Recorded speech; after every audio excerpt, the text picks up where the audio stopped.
Gospod Zmago Jelinčič, kako vi vidite izjavo premijerja v Ormožu, da v bistvu dopušča možnosti po teh predsedniških volitvah, kjer so bili rezultati slabi, da tudi mora biti vlada odstopi? Vlada ne more odstopiti po naši zakonodaji. Lahko da v razpravo oziroma v odločanje podporo vladi in vkolikor ne dobi podpore vladi, v tem primeru lahko potem pride do novih volitev, vendar vlada sama po sebi ne more kar odstopiti in dati nekomu drugemu mandatarstva. Pa mislite potem, da premier taktizira s takšnimi izjavami? Težko je reči, morda gre za kakšno politično taktiko, morda gre pa za dogovarjanje z socialnimi demokrati Boruta Pahorja o novi veliki koaliciji.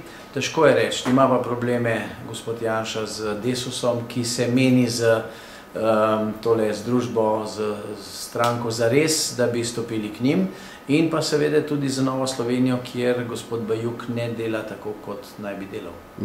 Še za konec vaš komentar na zadnje volitve, oziroma ste pričakovali to zmago od gospoda Tirka, oziroma ta rezultat, ki ste ga tudi vi po nekih usporednih merjenjih kot stranka v bistvu prejeli, zdaj ste skoraj na 3. mestu? Ja, ne skoraj, ker trdno na 3. mestu. Zdaj, kar se pa tiče zmage gospoda Turka, je pač logično. Ljudje niso glasovali za Turka, ampak so glasovali proti Peterletu.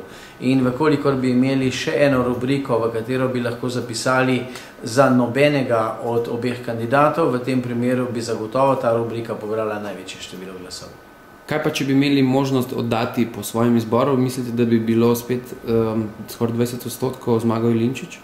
V tem primeru, da bi šlo za to, da bi, mislim, to je nemogoče, da bi bili 3 gor, ker izbira se med 2, ampak pustimo se presenetiti čez 5 let.